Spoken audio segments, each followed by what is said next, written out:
কাজ করিতে গেলেন নবী,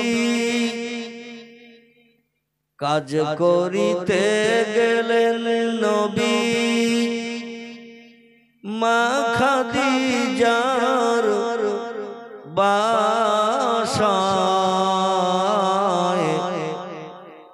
রসুল প্রেমে মুগ্ধা হলেন, পরকালের আশায়। আল্লাহুম্মা সাল্লি আলা মাওলানা মুহাম্মদ ওয়া আলা আলি সাইয়্যিদিনা।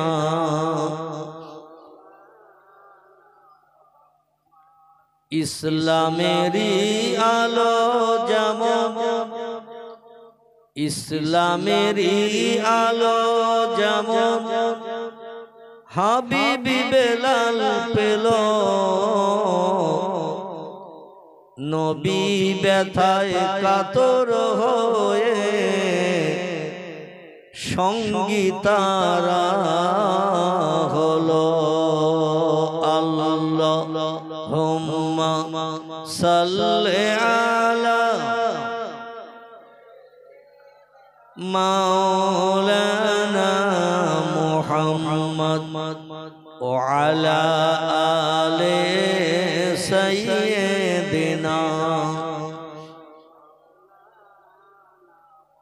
প্রাণ ভরে কলেমার জিকির লা ইলাহা ইল্লাল্লাহ, লা ইলাহা,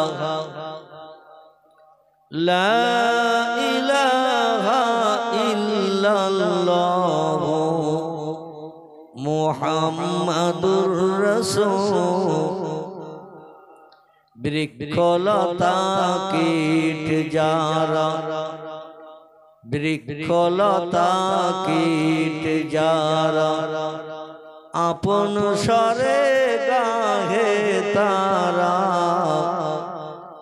তাদের স্বরে গাহে ভাই আল্লাহ ছাড়া মাবুদ নাই। বলো লা ইলাহা ইল্লাল্লাহ, লা ইলাহা, লা ইলাহা ইল্লাল্লাহ মুহাম্মাদুর রাসূলুল্লাহ। সকলে প্রাণ খুলে বলুন সাল্লাল্লাহু আলাইহি ওয়াসাল্লাম।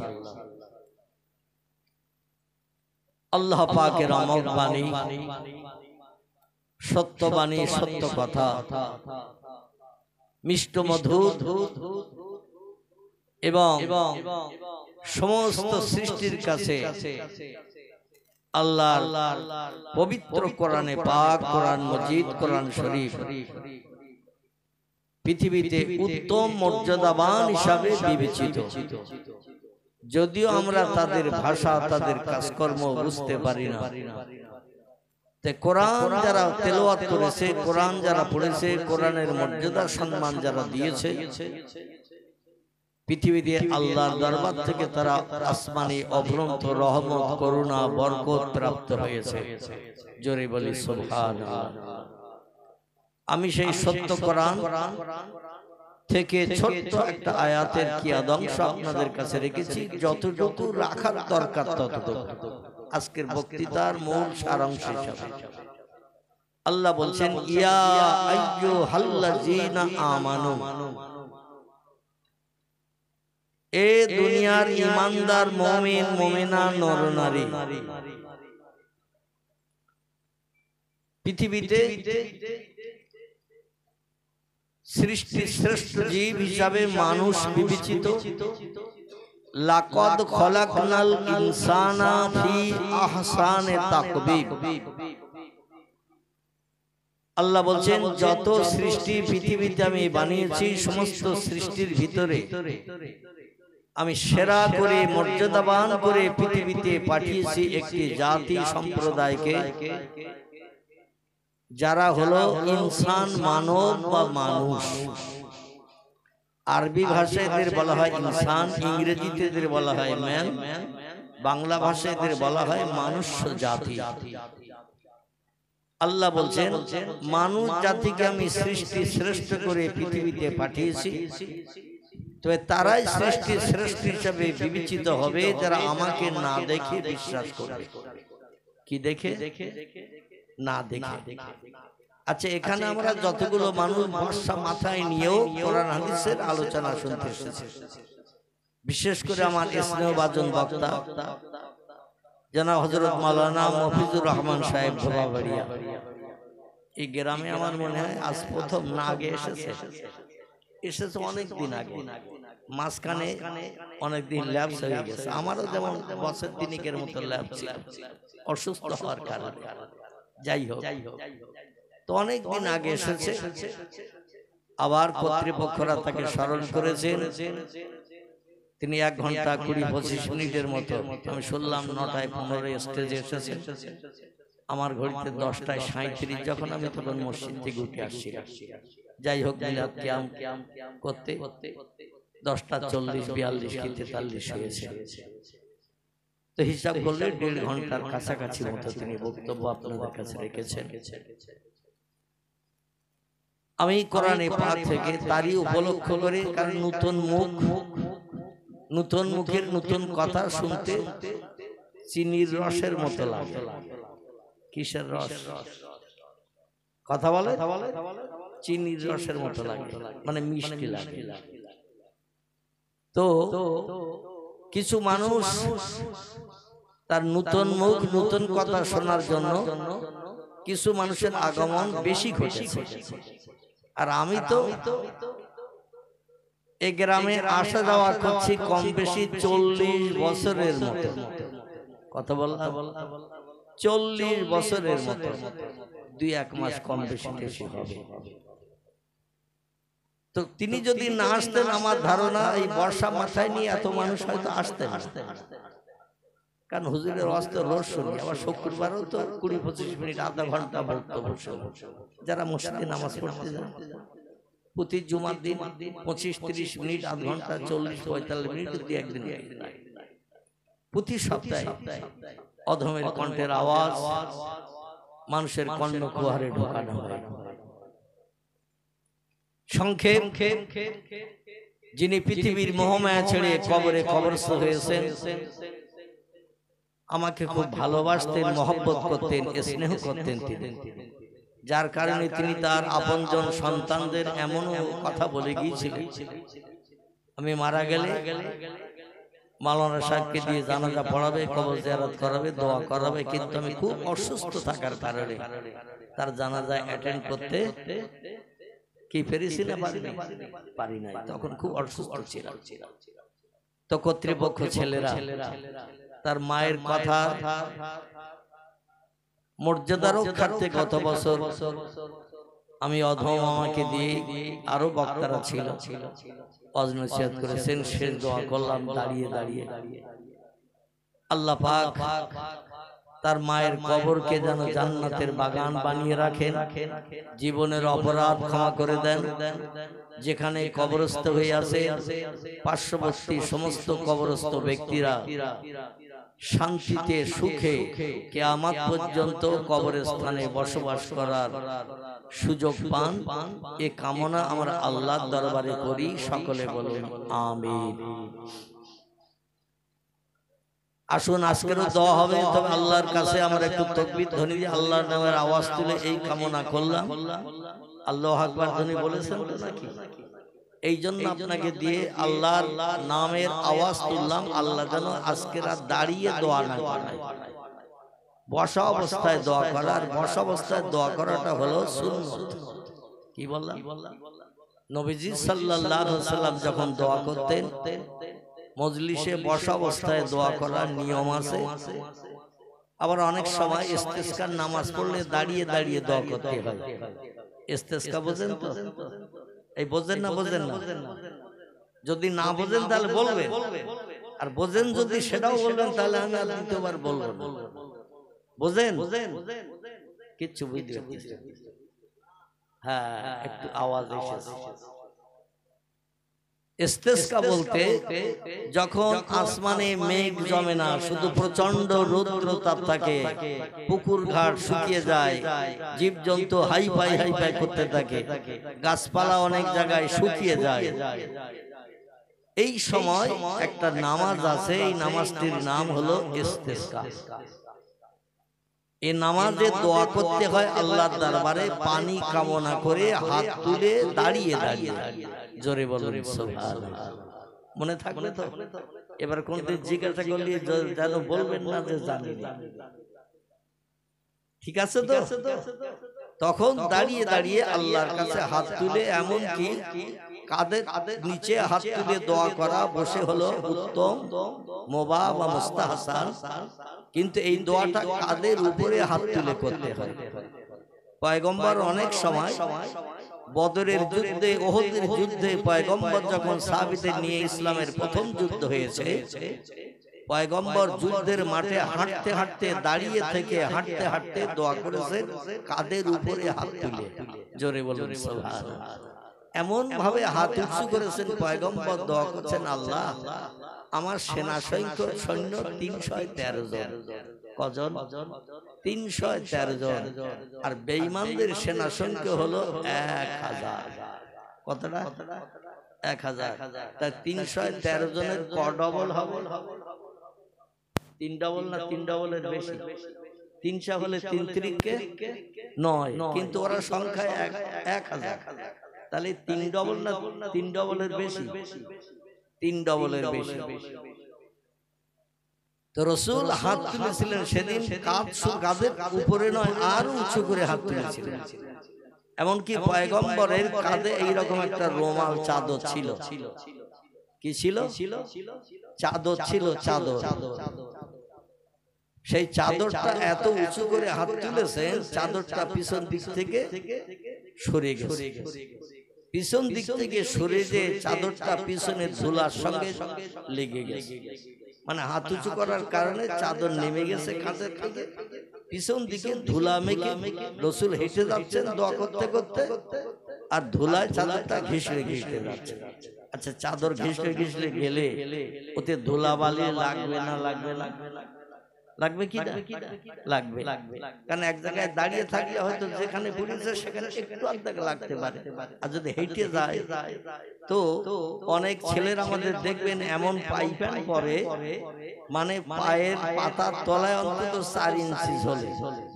খিদিরপুরে নেই কারণ, এখানকার ছেলেদের নামে বদনাম দেব না। এমন পাইপ্যান পরে, মানে প্যান্ট যারে বলা হয়,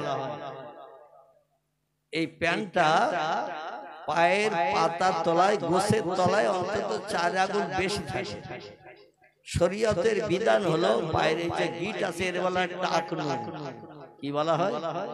টাকনু। এই যে গিরো, এই গিরোর উপরে পড়তে হবে পাইপ্যান। লুঙ্গি পরেন, পায়জামা পরেন, প্যান্ট পরেন, যাই পরেন, পায়ের গিটের উপরে পড়তে হবে। গিটের নিচে নেমে গেলে ওটা হারাম হবে।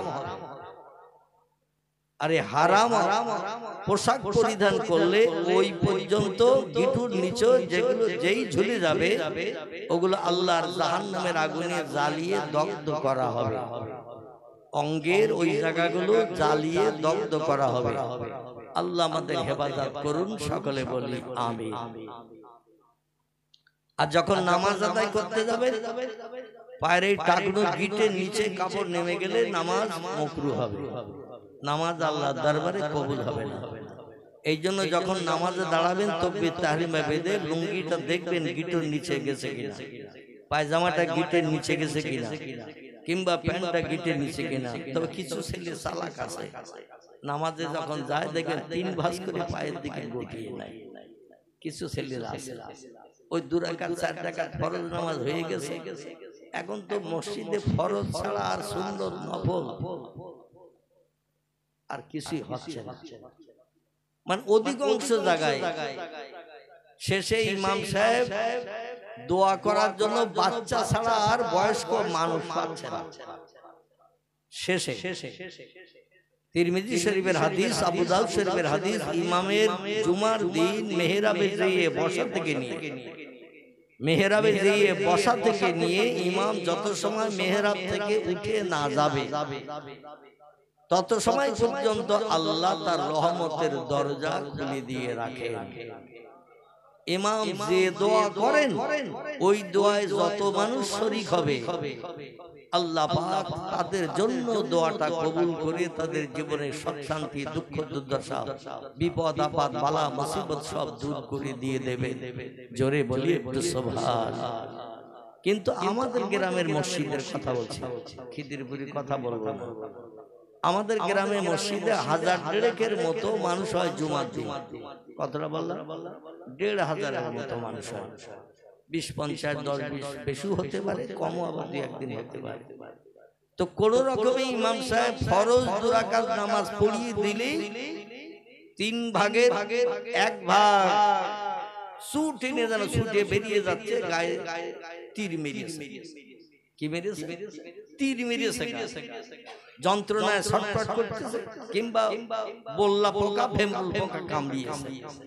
2 রাকাত ফরজ নামাজ হয়ে যাওয়ার সঙ্গে সঙ্গে ওদের গায়ে যে কি বিষ লেগেছে আল্লাহই জানে। কেউ মোটরসাইকেল, কেউ সাইকেল, কেউ জুতো খুঁজতেছে, কেউ অপরের জুতো পাই দিয়ে, মানে অত যাচাই বাছাই করার সময় না। বাড়ি ওদিকে মনে হয় ভাত তরি তরকারি গোশত সব ঠান্ডা হয়ে যাচ্ছে, হু হু করে বেরিয়ে যাচ্ছে। অনেকে আবার জিজ্ঞেস করে তুমি চলে যাচ্ছ ফরজপুরে আর নামাজ বল বাড়ি যেয়ে পড়ো, কিন্তু ওদের বাড়ি যেয়ে দেখবেন কেউ 1 রাকাত পড়ে। এ ঠিক বললাম না ভুল বললাম? বাড়ি যেয়ে কেউ 1 রাকাত পড়ে আর পড়ার সময় নেই।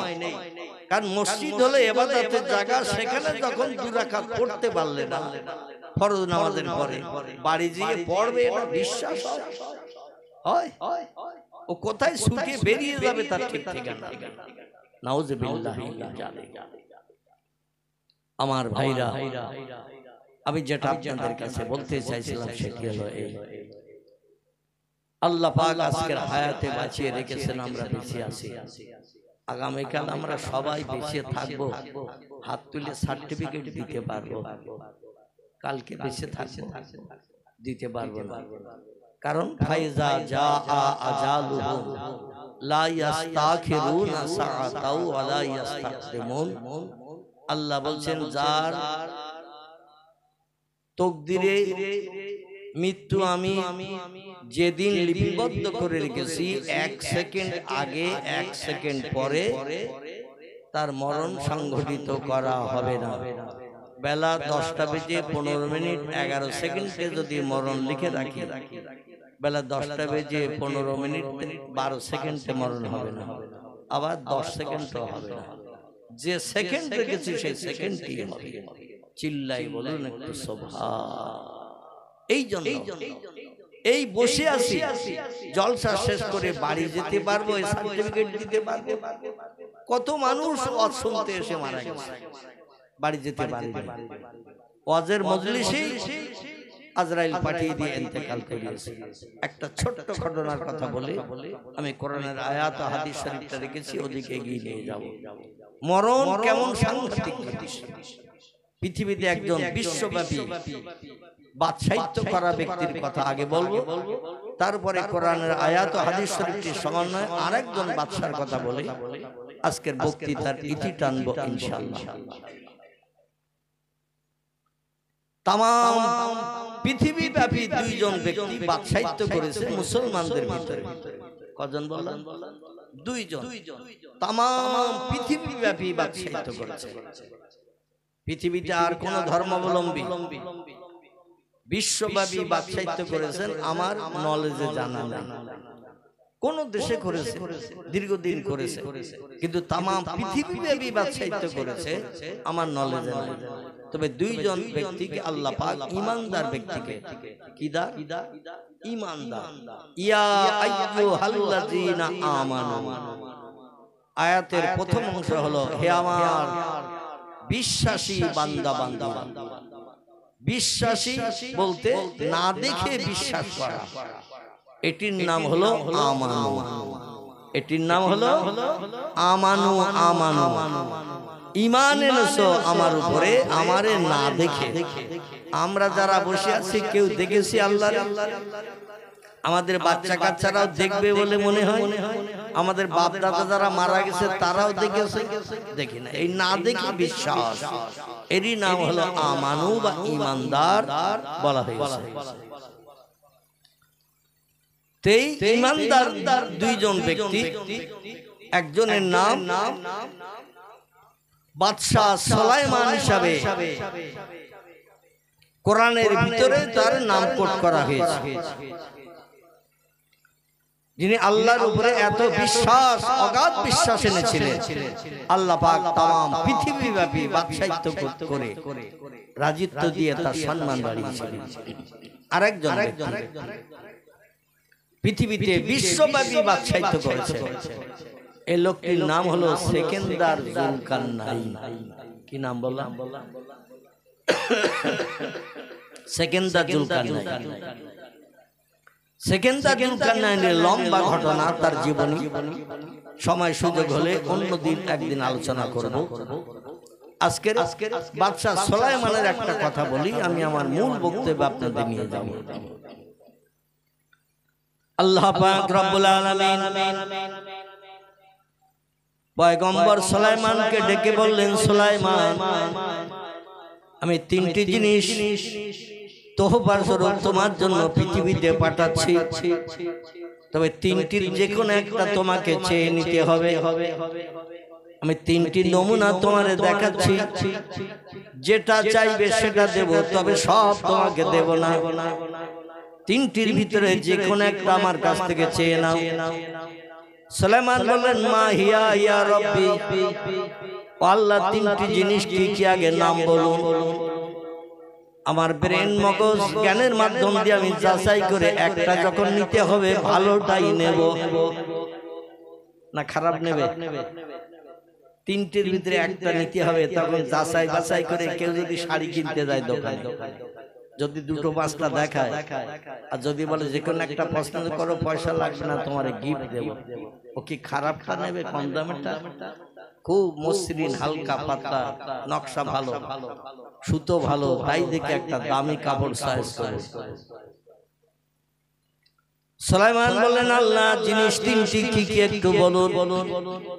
আল্লাহ বলছেন, এক নম্বর হলো ইলম, আমি তোমাকে জ্ঞান দেব। আরেকটা তোমাকে অর্থ সম্পদ দেব, যত সোনা দানা টাকা পয়সা হিরে জহরত মণি মুক্ত চাইবে, অর্থ যত চাইবে আমি আল্লাহ তোমারে দেব। এ সুলাইমান, আর একটা জিনিস হলো ইজ্জত সম্মান তাম পৃথিবীতে আমি আল্লাহ তোমারে দেব, তোমার মতো সম্মান পৃথিবীতে আর কেউ পেতে পারবে না।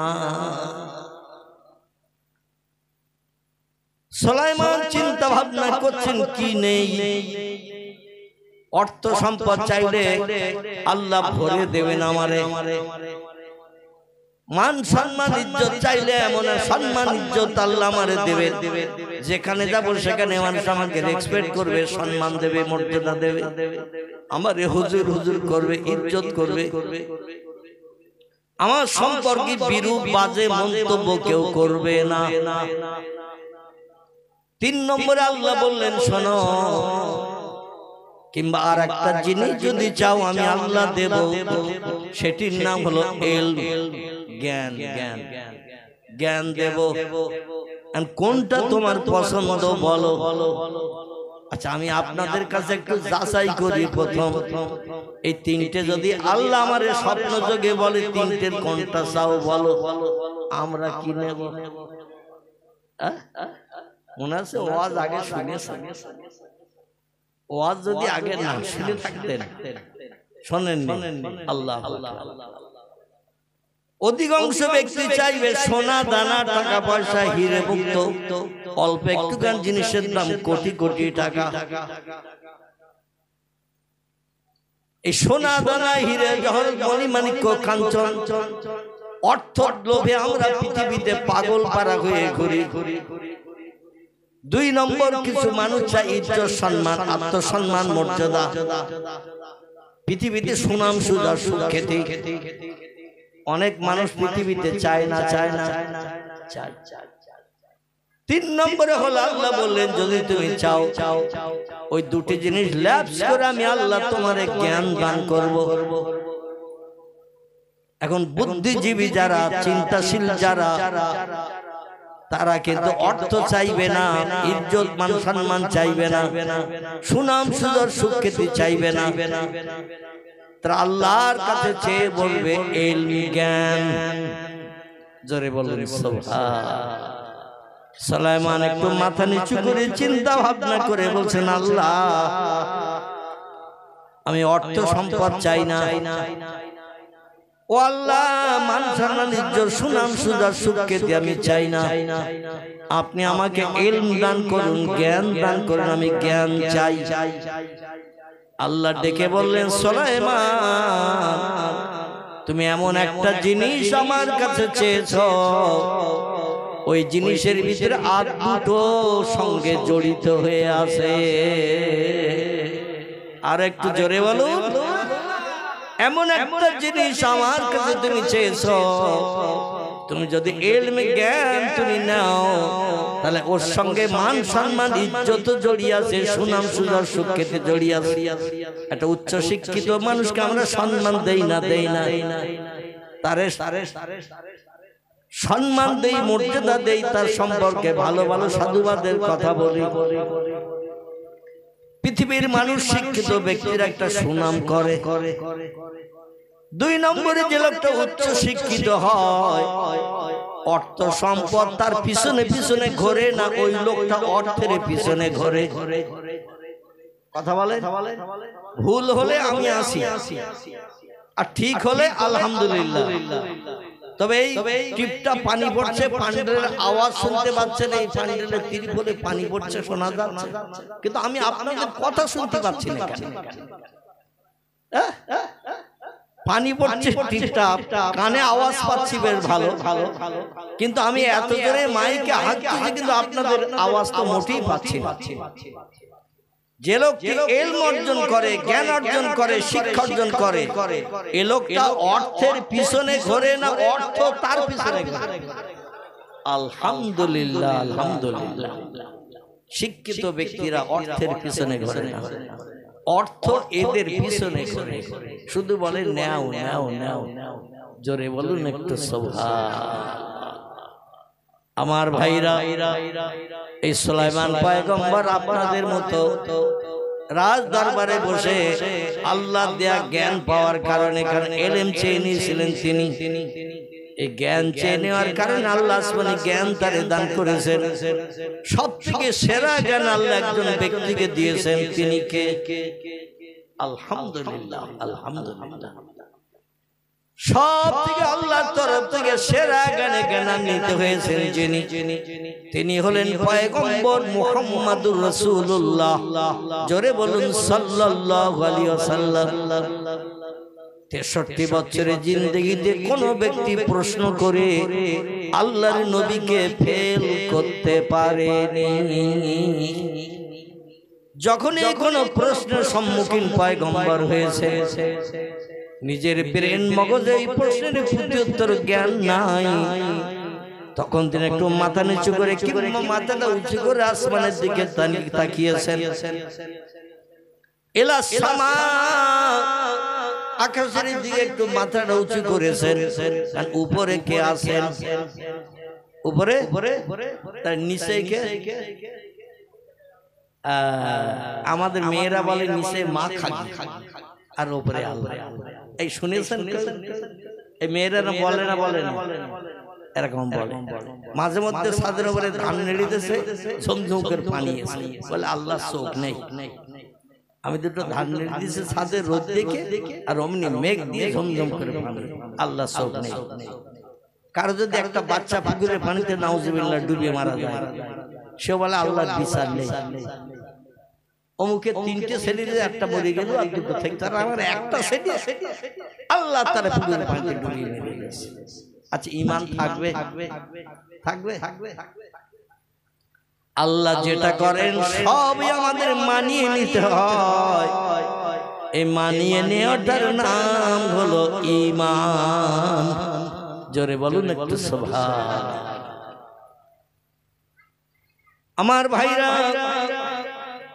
পয়গম্বর সাল্লাল্লাহু আলাইহি ওয়াসাল্লাম যে রাজসিংহাসনে বসে তিনি রাজত্ব পরিচালনা করতেন, জনগণের সুখ দুঃখের সমস্যার সমাধান করে দিতেন। এই রাজসিংহাসনটার ভিতরে মানুষ বসার জায়গা পেত 12,000। কতটা? 12,000 মানুষ পয়গম্বরের রাজসিংহাসনে উঠে বসার জায়গা পেত। তার সামনে যদি মজলিস হয়, আজকে স্টেজে কজন?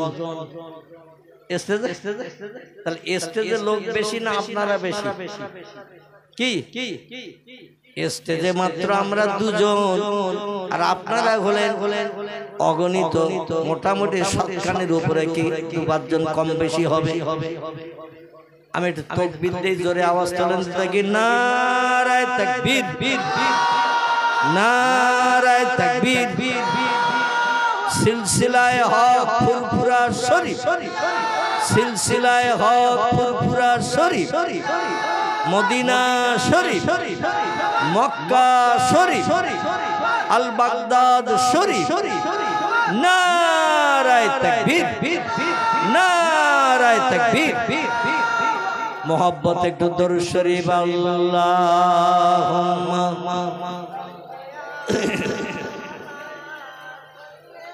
মাওলানা মুহাম্মদ ওয়া আলা আলি সাইয়্যিদিনা। কোথায় আছেন গো প্রাণের নবী, কোথায় আছেন গো প্রাণের নবী, আমাদেরকে ছাড়িয়া তোমায় ছাড়া কি লাভ হবে এ ভুবনে বাঁচিয়া। আল্লাহুম্মা সাল্লি আলা মাওলানা ওয়া আলা আলি সাইয়্যিদিনা।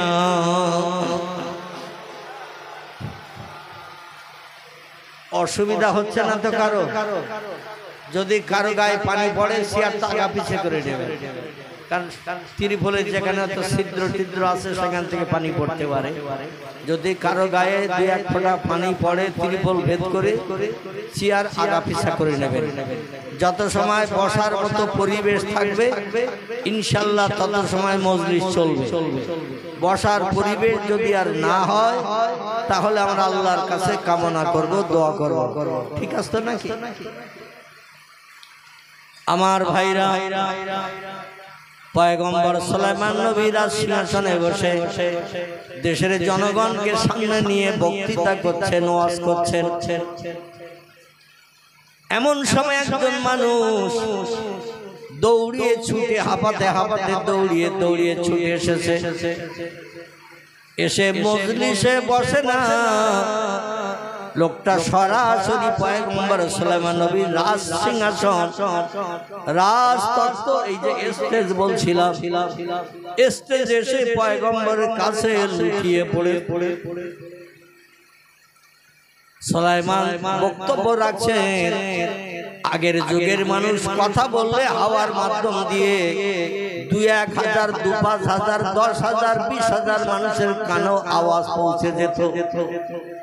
যেমন আমাদের ফুরফুরার বিশ্বাস আবু বকর সিদ্দিক আল কুরাইশি, যার মতাদর্শের উপর আমরা বসবাস করি বা চলি। দাদা হুজুর কেবলা আজীবন কাল খালি মুখে ওয়াজ করেছেন। উনি মারা গেছেন যখন, তখনও মাইকের আবিষ্কার হয়নি। বোঝা গেল? উনি মারা গেছেন যখন বাংলা 1347 সাল, বাংলা 1347 সাল চৈত্র মাসের ৩ তারিখ শুক্রবার, মনে থাকবে, বাংলা ১৩৪৭ সাল চৈত্র মাসের ৩ তারিখ শুক্রবার দাদা হুজুর কেবলা ইন্তেকাল করেছিলেন। আর বসিরহাটের আল্লামা রুহুল আমিন রাহমাতুল্লাহ আলাইহি বাংলা ১৩৫২ সাল কার্তিক মাসের ১৬ তারিখ শুক্রবার, মনে থাকবে। দাদা হুজুরের প্রধানতম খলিফা ছিলেন যিনি, তিনি ছিলেন আল্লামা রুহুল আমিন রাহমাতুল্লাহ আলাইহি। কত বড় আধ্যাত্মিক জগতের জ্ঞানী মানুষ আল্লাহ তারে বানিয়েছিলেন।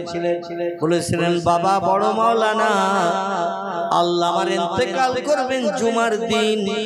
শুনে আল্লামা হুজুর ফপিয়ে ফপিয়ে কাঁদছেন, কারণ নবীজি সাল্লাল্লাহু আলাইহি ওয়াসাল্লাম জানিয়েছেন, আমার যে উম্মতের মরণ জুমার দিন হবে তার কবরে আযাব হবে না। জোরে বলুন একটু সুবহানাল্লাহ। কারণ আল কবরুন জুলমাতুন আদিকুহু, আল কবরুন বাইতুদ, আল কবরুন আউয়ালুন মিন মানাজিলিল আখিরা। কবর হলো পোকামাকড়ের ঘর, গেলেই ২-৪ দিন পরে তারা খাওয়া শুরু করবে।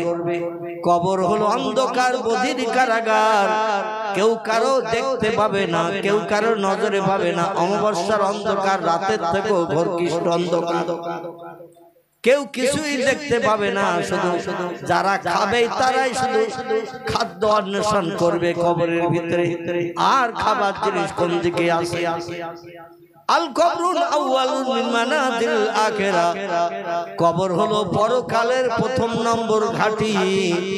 কবরে যে লোকটি পরীক্ষায় পাশ করতে পারবে কিয়ামত পর্যন্ত কবর তার জন্য জান্নাতের ফুলের বাগান হবে। আর কবর পরীক্ষায় যে লোকটি ফেল করবে কিয়ামত পর্যন্ত কবরে জাহান্নামের গরম হাওয়া ছুটিয়ে দিয়ে কবরে তারে দগ্ধ করা হবে কিয়ামত অবধি। জোরে বলুন একটু নাউজুবিল্লাহ। আল্লাহ যেন আমাদের হেফাজত করেন। পয়গম্বর মুহাম্মদ রাসূলুল্লাহ জানিয়েছিলেন, ফাতেমা নবীর মেয়ে বলে চিন্তা করিও না, কবর তোমার ছেড়ে দেবে। ও ফাতেমা, আমার মহব্বতের সাহাবী আলী রাদিয়াল্লাহু স্ত্রী বলে যে আলীর হাসরে কোনো হিসাব নিকাশ হবে না, বিনা হিসাবে জান্নাতে চলে যাবে আলী। যে আলীর বিবি হিসাবে তুমি কবরে কিন্তু রেহাই পাবে না। ও ফাতেমা, জান্নাতের যুবকদের সরদার হবে আমার 2 জন নাতি, একজনের নাম ইমাম হাসান আর একজনের নাম ইমাম হোসেন। আল্লাহ ওয়ালা, আল্লাহ প্রেমিক, খোদা ভক্ত, ইসলাম শরীয়তের পূর্ণ পায়বান্দ ওয়ালা। এই 2 জনের মা বলে তুমি মনে মনে চিন্তা করিও না, কবর তোমার সঙ্গে দুর্ব্যবহার করবে না। কবর হলো অন্ধকার বধির কারাগার, কে এসেছে কবরে ও চিনবে না, ও কাউরে দেখে চিনতে পারবে না। তুমিও যেমন অন্ধকার কবরে থাকবে, যারা আসবে কবরে তোমার পরীক্ষা নিতে তারাও তোমারে চিনবে না। এজন্য কিয়ামত পর্যন্ত কবরে যদি শান্তিতে স্বস্তিতে বাস করতে চাও, তাহলে কবরের পুঁজি তৈরি করে নিয়ে যেও। জোরে বলুন একটু সুবহানাল্লাহ। আমার ভাইরা, এই ভয়ঙ্কর কবরের যাত্রী আমাদের সকলকে সাজতে হবে। সকলে বলুন আমিন। এখন মরণের পরেই 2-1 মাস ঘরে রাখা হয় না, কবরে 2-1 দিনের ভিতরে রাখা হয়। 2-1 মাস ঘরে রেখে তারপরে দাফন কাফন করতে হবে, এরকম চিন্তা ভাবনা আমরা কি নেই? 1-2 দিনের ভিতরে আপনজন যদি দূর দূরান্তে থাকে খবর দেয়া হয়, টেলিফোন করা হয়, তাদের আসতে যতটুকু সময়, একটাই মাত্র ছেলে কিংবা একটাই মাত্র মেয়ে আসে দূরে 2-1000 কিলোমিটার দূরে, বলে দিল আমার না যাওয়া পর্যন্ত যেন মাটি দিও না। তাই তখন বাধ্য হয়ে তারে বরফ বরফ লাগিয়ে ফ্যানের হাওয়া লাগিয়ে রাখা হয়। যেই এসে যায় চেহারা দেখিয়ে তারে কবরে দাফন করা হয়। সেই কবরে আমাদেরও যেতে হবে না, হবে না, যেতে হবে। এই চিন্তাটা একটু মগজে নিয়ে আজকের ওয়াজটা একটু শুনুন, তাহলে লাভ হবে। পয়গম্বর সুলাইমান নবীর কাছে যে লোকটা হাঁপাতে হাঁপাতে দৌড়িয়ে দৌড়িয়ে হাঁপাতে হাঁপাতে এসে লুটিয়ে পড়েছে স্টেজের উপরে। পয়গম্বর বলছেন, মান আনতা মাসমুকা ইয়া আখি, কে তুমি, তোমার নাম কি, পরিচয় কি? আমি বক্তৃতা করছি, হাজার হাজার জনগণ সামনে বসে বক্তৃতা শুনছে। তখন মাইকের পরিচালনা হয়নি, খালি মুখে ওয়াজ হতো। আর হাজার হাজার মানুষ মজলিসে বসে থাকলে দূরের মানুষেরাও সামনের মানুষের মতো একই রকম আওয়াজ শুনতে পেত। কারণ ফুরফুরার মুজাদ্দিদ জামান আবু বকর সিদ্দিক 50,000 মানুষের সমাগম হয়েছে জলসায়। 50,000, 60,000, 70,000, আওয়াজ কম করো, 60,000, 70,000 মানুষের আনাগোনা হয়েছে। হুজুর স্টেজে বসে ওয়াজ করতেন, সামনের মানুষটা যেমন আওয়াজ শুনতে পেত, আল্লাহ হাওয়ার মাধ্যম দিয়ে 60,000 মানুষের পিছনে যে লোকটা বসে থাকতো একই রকম আওয়াজ শুনতে পেত। শুধু তাই নাই, তার প্রধানতম খলিফা আল্লামা রুহুল আমিন রাহমাতুল্লাহ আলাইহি, তার জামানাও মাইকের প্রচলন হয়নি, তিনিও খালি মুখে ওয়াজ করতেন।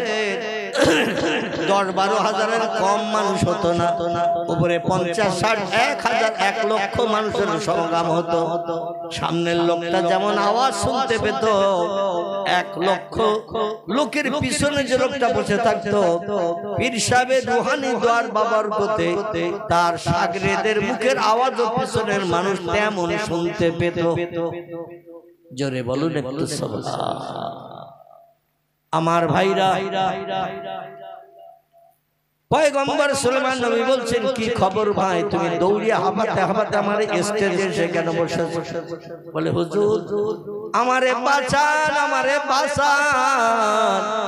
বলে, কি হয়েছে তোমার? তুমি আমার স্টেজে এসে বসেছো, এমন কারো বাবার ক্ষমতা নাই তোমার একটা পশমের ক্ষতি করার। কারণ আমি দেশের বাদশা, আর যত মানুষ বসে আছে সামনে সব আমার প্রজা। কোন প্রজার বাবার ক্ষমতা না আমার স্টেজে আমার কাছে এসে কারো গায়ে হাত দিতে পারে, কারো কোনো ক্ষতি করতে পারে, কারো কোনো চপেটাঘাত করতে পারে, কারো কোনো গালিমন্দ করতে পারে। উচিত শিক্ষা তারে দেব, কারণ আমি ন্যায় বিচার করে থাকি। জোরে বলুন সুবহানাল্লাহ। বলে, কি হয়েছে, তুমি এত ভয় পাচ্ছ কেন? বলে, হুজুর একটা শত্রু ভয়ঙ্কর বিকট চেহারার লোক আমারে ধরতে আসতেছে, আমি যেখানে যাচ্ছি পালাচ্ছি, কিছু সময় পরেই দেখছি সে আবার আমার সামনে এসে হাজির। চেহারা যেমন বিকট, হাতগুলো তেমন লম্বা, মুখের ফেস কাটিংটা এত বিশ্রী দেখতে, আমি দেখে বড় ভয় পাচ্ছি, আতঙ্কিত হয়ে গেছি। যেখানে যে পালাচ্ছি সেখানে সামনে সে দাঁড়িয়ে ভয়ঙ্কর চেহারা রূপ আমার দেখাচ্ছে, আমারে ধরতে আসে, আমারে ধরে নিয়ে বোধহয় মেরেই ফেলে দেবে। বিরাট ভয়ঙ্কর চেহারার মানুষ।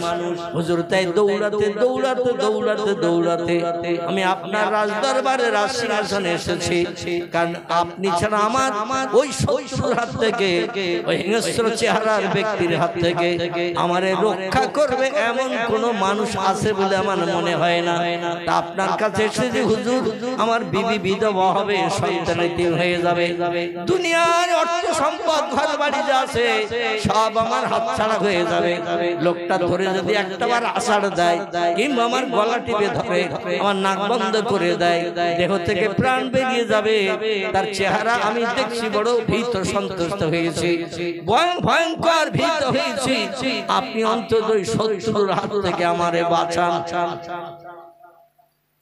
পয়গম্বর সুলাইমান বলছে, কোন দিকে শত্রু? বলে, ওই তো আপনার কাছে এসেছে বলে আপনার কাছে আসছে না, আমি আপনার কাছে এসে বসেছি বলে আপনার কাছে আসছে না, তো ওই সামনে দাঁড়িয়ে আছে আর আমার ইশারা করে বলছে ওখান থেকে সরে যা, ওখান থেকে সরে গেলে আমি তোরে ধরবো, প্রাণ নাশ করবো।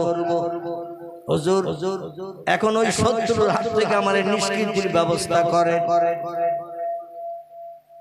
পয়গম্বর সুলাইমান বলছে, বাবা এখনো আছে? বলে, নাম হ্যাঁ। বলে এখনো যখন আসে তাহলে আমি একটু চেষ্টা করে দেখি, তুমি দেখতে পাচ্ছ আমি দেখতে পাচ্ছি না, আমি একটু দেখি কোন শত্রু কোন দুশ্মন তোমার আজ ক্ষতি করার জন্য, প্রাণ নাশের জন্য, তোমারে ধরে আষাঢ় মারার জন্য, জীবন নাশ করার জন্য সামনে সে ভয় দেখাচ্ছে। সুলাইমান নবী মাথা নিচু করে একটু টেলিফোন করেছেন আল্লাহর কাছে, একটু টেলিফোন করেছেন আল্লাহর কাছে। পয়গম্বররা যখন বিপদে পড়তেন, মুসিবতে পড়তেন, দুনিয়ার কোন মানুষের কাছে সাহায্য চাইতেন না, এরা সাহায্য চাইতেন আল্লাহর কাছে। আর আল্লাহ যদি কোনো ব্যক্তি সাহায্য করে, আর কারো সাহায্যের দরকার আছে নাকি? আছে আর কারো সাহায্য দরকার? আল্লাহ সাহায্যই হলো বান্দার জন্য যথেষ্ট। পয়গম্বর সুলাইমান বলছে আল্লাহ আমি দেখতে পাচ্ছি না লোকটারে, কিন্তু আমার এই রাজসিংহাসনে যে এসে ভীত সন্ত্রস্ত, চোখ মোটা মোটা হয়ে গেছে, চেহারায় ভয়ের ছাপ দেখতে পাচ্ছি এবং থরথর করে কাঁপছে, কাঁপুনিওয়ালা কাঁপছে। আর শুধু আমার কোলের ভিতরে যে ঘুষে ঘুষে পালানোর চেষ্টা করছে। আল্লাহ বিষয়টা কি আমাকে একটু জানান। আল্লাহ বললেন ইযহাবিয়া জিবরিল ইলা সুলাইমান, জিবরিলে তাড়াতাড়ি করে আমার পয়গম্বর সুলাইমানের কাছে যা। জিবরিল ডানা মেলে আসমান থেকে চলে আসলেন পৃথিবীতে। দেশটির নাম হলো মিশর। কি নাম বলো? মিশর। মিশর মিশর আরবি ভাষায় দেশের নাম হলো মেসের। কি নাম? মেসের। বাংলা ভাষা আমরা বলি মিশর। এই মিশরের দেশে ফেরেশতা জিবরিল আমিন এসে হাজির। জিবরিল এসে সালাম করলেন, আসসালামু আলাইকুম ইয়া সুলাইমান ইবনে দাউদ, ও পয়গম্বর দাউদের বেটা সুলাইমান, সালাম গ্রহণ করো। পয়গম্বর সুলাইমান বলেন ওয়ালাইকুম সালাম। মাহালুকে মাকবারুকে ইয়া আখি জিবরিল, আল্লাহর ফেরেশতা জিবরিল কি খবর নিয়ে এসেছেন বলুন। জিবরিল বলছেন খবর হলো ওই যে লোকটা আপনার কোলের ভিতরে ঘুষে পালাতে যাচ্ছে, আর ভীত সন্ত্রস্ত থরথর করে কাঁপছে, চেহারায় ভয়ের ছাপ দেখছেন, দেহটা ঘেমে জারজার হয়ে গেছে, দৌড়িয়ে দৌড়িয়ে বিভিন্ন জায়গায় লোকটা পলায়ন করেছে। ঝোপঝাড়ের ভিতরে, পাহাড়ের গুহার ভিতরে, নির্জন জায়গায়। কিন্তু যেখানেই পালাক না কেন ওই শত্রু নামক যে লোকটার কথা বলছে, ও লোকটাকে আপনি তো দেখেননি, আর দেখার সুযোগ নাই। আপনার সঙ্গে দেখা ওই লোকটার একদিন হবে যেদিন আপনি দুনিয়ার মোহমায়া পরিত্যাগ করবেন। ওই লোকটা হলো আজরাইল। জোরে বলুন একটু সুবহানাল্লাহ। আপনার এখনো পৃথিবীতে হায়াত আছে, এইজন্য আজরাইলের সঙ্গে আপনার সাক্ষাতের কোনো বালাই নাই। তবে যেদিন পৃথিবীর মোহমায়া পরিত্যাগ করবেন, ওই লোকটার সামনে যেমন এসে দাঁড়াচ্ছে, আপনার সামনে ওই রকম আজরাইল সেদিন দাঁড়াবে। তবে যারা আল্লাহ ওয়ালা, আল্লাহ প্রেমিক, খোদা ভক্ত, খোদা প্রেমিক হয়, এদের কাছে আজরাইল আসেন ভালো চেহারা নিয়ে। আর যাদের নামাজ নাই, কালাম নাই, রমজানের রোজা নাই, ইসলাম শরীয়ত নাই, মিথ্যা ছাড়া কথা বলে না, গালিগালাজ ছাড়া কারোর সঙ্গে কোনো আলাপ করে না, অমুকের বাচ্চা শোন, তমুকের ছেলে শোন, মানে কথা বলে তো গালিগালাজ, আর কথা বলে তো মিথ্যা। এই রকম শরীয়তের খেলাফমূলক কাজ যার জীবনে সরাসরি চলেছে, এ লোকটার কাছে আজরাইল ভালো চেহারা নিয়ে আসবে বলে মনে হয়? ওই রকম ভয়ঙ্কর চেহারা নিয়ে আসবে। আপনার প্রাণটা দেহের ভিতরে বিভিন্ন জায়গায় পালানোর চেষ্টা করবে। একবার মাথায় যাবে, একবার হাতে যাবে, একবার বুকের ভিতরে, পাঁজরের ভিতরে, এখানে সেখানে। আমাদের প্রাণ পাখি রূহ, এই রূহটা পালানোর চেষ্টা করবে। তিরমিজি শরীফের হাদিস, পয়গম্বর মুহাম্মদ রাসূলুল্লাহ বলছেন, যেখানে পালাবে সেখানে আজরাইল হাত উঁচু করে দেখাবে। আজরাইলের হাতে একটা চুম্বকের কানেকশন আছে। কিসের কানেকশন? আচ্ছা, চুম্বক কে কে দেখেছেন? একটু হাত তুলে দেখি। চুম্বক, আলহামদুলিল্লাহ। তাহলে আমি চুম্বক এই জন্য দেখেছেন, হাত তুলতে বললাম যাতে আমার বক্তব্যটা তাড়াতাড়ি বুঝতে পারে। আচ্ছা, চুম্বকের পাশে লোহা ধরলে মনে হয় গায়ে গায়ে লাগে না? লাগে। আচ্ছা, চুম্বকের পাশে 1 টাকা 2 টাকার কয়েন যদি ধরেন তো লাগে না মনে হয় নাকি? কাট করে ধরে নাই। মানে চুম্বকের কানেকশন। পয়সা ধরলে, লোহা ধরলে, একটা ব্লেড ধরেন, সুচ ধরেন, সুচ সেলাই করি, ও ধরলে সঙ্গে সঙ্গে কাট করে টেনে নেয় না? নেয় না? টেনে নেয়। আজরাইলের হাতে ওই রকম একটা চুম্বকের কানেকশন আছে। ও যেই হাত উঁচু করে আর প্রাণ তখন পালানোর চেষ্টা করে, আমার যে ধরতে এসেছে এখনই যে আমার কানেকশনে টেনে নেবে, ও দেহের বিভিন্ন জায়গায় পালানোর জন্য চেষ্টা চালায়। যেখানে পালায় সেখানে দেখে ওই তো সেই হাত আসছে। তখন পালাতে পালাতে বাম পায়ের কড়ি আঙুল কিংবা বুড়ি আঙুল, দুটি তত্ত্ব এসেছে। বাম পায়ের কড়ি আঙুল কিংবা বুড়ো আঙুল, মোটা আঙুল আর একটা ছোট আঙুল, এই আঙুলের মাথায় যে হাজির হবে, মানে একেবারে অঙ্গ প্রত্যঙ্গ ঘুরিয়ে ঘুরিয়ে পায়ের আঙুলের মাথায় যে হাজির হবে, আর ওইখানে যে হাজির হবে আজরাইল তখন হাতটা দেখিয়ে দেবে প্রাণের কাছে। সঙ্গে সঙ্গে চুম্বকের কানেকশনের মতো ওই পায়ের আঙুলের মাথা থেকে প্রাণটা বার করে নিয়ে দেহটারে অচল করে দেবে। জোরে বলুন সুবহানাল্লাহ। আমার ভাইরা, জিবরিল আমিন বলছেন ওই লোকটার প্রাণ নাশের জন্য আজরাইল সামনে এসে তাড়া দিচ্ছে, ওরে তাড়া দিচ্ছে, ভয়ঙ্কর চেহারা নিয়ে তাড়া দিচ্ছে। নবী সুলাইমান আলাইহিস সালাম বললেন তাড়া দেওয়ার কারণ কি? বলে আল্লাহ পাকের কোরআন বলেছেন লা ইস্তাখিরুনা সাআতা ওয়া লা ইস্তাকদিমুন। আল্লাহ পাক 1 সেকেন্ড আগে 1 সেকেন্ড পরে কারো প্রাণ নাশ করবেন না। আবার যেখানকার মাটি দিয়ে তার দেহ গঠন করা হয়েছে, যেখানকার মাটি দিয়ে মানুষের দেহ বানানো হয়েছে, ওইখানে তার কবর হবে। জোরে বলুন একটু সুবহানাল্লাহ। পয়গম্বর মুহাম্মদ সাল্লাল্লাহু আলাইহি দেহের মাটি আল্লাহ পাক খলাকাল ইনসানা মিন তিনিন, তাফসীরের ভিতরে এসেছে মানুষ বানানো হয়েছে মাটি দিয়ে। এই মাটি দিয়ে এক একজনের দেহটা এক এক জায়গার মাটি থেকে আল্লাহ পাক বানিয়েছেন। আবার যেখানকার মাটি দিয়ে বানিয়েছেন কবর হবে আবার সেখানে। এবং আল্লাহ পাক মরণটা যার যেখানে নিহিত করে রেখেছেন সেইখানে না যাওয়া পর্যন্ত আজরাইল তার দেহ থেকে প্রাণ বার করবে না। কারণ ওয়াইয়াফআলুনা মা ইউমারুন, আল্লাহ পাক কোরআনে জানিয়েছেন ও মালাইকাতুন কিলাজুন শিদাদুন লা ইয়াসুনাল্লাহা মা আমারাহুম ওয়া ইয়াফআলুনা মা ইউমারুন। এখানে কোরআনের আয়াত আল্লাহ পাক বলছেন আমি ফেরেশতাদের দুটি শ্বাসে দুটি ধাসে আমি ফেরেশতাদের বানিয়েছি দুটি কোয়ালিটিতে। এক ধরনের ফেরেশতা হলো গরম, এক ধরনের ফেরেশতা বানিয়েছি নরম।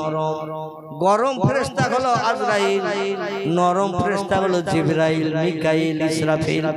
এরা হলো নরম ধাসের ফেরেশতা।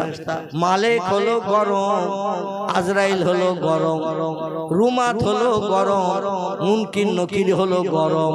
ও কবরে আসবে তো লোহার মুগুর কাঁধে করে নিয়ে আসবে। ওয়ালাহুম মাকামিন মিন হাদিদিন কুল্লামা আরাদু আইয়াখরুজু মিনহা মিনাল গাম্মি উইদু ফিহা ওয়াযুকু মিন আযাবিল হারিক। জোরে বলুন একটু আল্লাহু আকবার। আল্লাহ বলেন কবরে যখন ফেরেশতা আসবে ও দুজন ফেরেশতা আসবে, মুনকির নকিরদের দুজনের নাম। ওরা কাঁধে একটা করে লোহার মুগুর নিয়ে কবরে ঢুকবে। মুগুর কিন্তু কাঠের মুগুর না।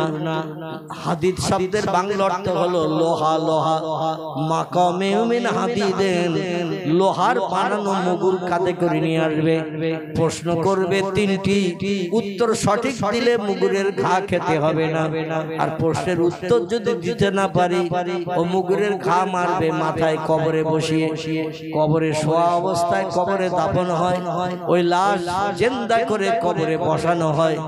বসিয়ে প্রশ্ন করবে মান রব্বুকা, উত্তর যদি সঠিক হয় আলহামদুলিল্লাহ, আর উত্তর যদি সঠিক না হয় ওই মুগুর কাঁধের থেকে এবার নিয়ে দুই হাত দিয়ে ধরে গুড়ুম করে, নারী হোক বা পুরুষ হোক, মাথায় মেরে দিয়ে দেবে।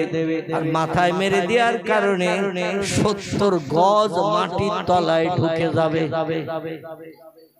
কগজ হাতে কহা 140 হাত। আচ্ছা 140 হাত কোনো কিছু নিয়ে যদি আপনি জমিনে যদি চেপিয়ে পুঁততে যান শক্ত মাটিতে, ও কতটা যাবে? যাবে না। নরম কাদা টাদা হলে কিছুটা অন্তত যাবে, কিন্তু কবরের তলার মাটি শক্ত থাকে না নরম থাকে? দেখবেন মাটি অ্যাডজাস্ট হয়ে শক্ত থাকে। এই পুকুরের পানির নিচে যে মাটি থাকে ওটা হলো কাদা মাটি, নরম পাক, এটা নরম। তার তলায় কাদা সরিয়ে দেবেন, দেখবেন শক্ত মাটি। কি থাকে না? থাকে না? পাকের তলায় শক্ত মাটি। এখানে কিন্তু জারি জুরি খাটবে না, ওখানে কোদাল দিয়ে কপিয়ে মাটি কাটতে হবে। আর এমন মুগুর মারবে কবরে বসা অবস্থায় 70 গজ মাটি পুড়িয়ে তলায় চলে যেতে হবে। ফেরেশতা বলবেন প্রথম ঘা দিলাম, তোমার কাজ কিন্তু এখনো শেষ হয়নি। কান ধরে আবার টেনে তোলা, ওঠ। এখন আর দুটো প্রশ্ন বাকি। অমান নবী কোন নেতার নেতৃত্ব পৃথিবীতে মেনে সারা জীবন চলেছো বলো? রামকৃষ্ণ পরমহংসদেব, বুদ্ধদেব, গুরু নানক, মহাবীর, আচার্য কেশবচন্দ্র, মোজেস, যিশু, সক্রেটিস, বালক ব্রহ্মচারী, বাবা রামদেব? কোন নেতা তোমার কাছে প্রিয় পছন্দনীয় ছিল? না সিনেমার অভিনেতা অভিনেত্রী, নায়ক নায়িকা? না তোমার বন্ধু তোমার কাছে প্রিয় ছিল? একসঙ্গে খেতে, একসঙ্গে বেড়াতে, একসঙ্গে চাকরি করতে, একসঙ্গে অফিসে সামনাসামনি টেবিলে বসে গল্প করতে। তোমার মনের মানুষ কে ছিল? না তোমার স্ত্রী ছিল, না মা ছিল, না বাপ ছিল, ভাই ছিল, বোন ছিল? কে তোমার প্রিয় লোক ছিল বলো? সেদিন যদি মার নাম বলি, বাপের নাম বলি, ভাইয়ের নাম বলি, স্ত্রীর নাম বলি, সাদের একটা মেয়ে ছিল মেয়ের নাম বলি, কিংবা বন্ধুর নাম বলি, রেহাই হবে? কি হবে? রেহাই হবে না। সেদিন নাম বলতে হবে মুহাম্মাদুন নবিয়্যু। জোরে বলুন একটু সুবহান। কি বলতে হবে? মুহাম্মাদুন নবিয়্যু, আমার প্রিয় নেতা, চলার বলার, আমার কাজকর্ম করার সবকিছুর বিধান দাতা মালিক ছিলেন মুহাম্মাদুর রাসূলুল্লাহ। এই কথাটা বললেই 2 নম্বরের ঘা থেকে নিষ্কৃতি পাওয়া যাবে। আর যদি অন্য কোনো নাম বেরিয়ে যায়, কাদের থেকে মুগুর নিয়ে আবার গুলন করে মারা হবে। এইভাবে 3টে প্রশ্ন হবে। 3টে প্রশ্নের উত্তর অধিকাংশ মানুষ দিতে পারবে না।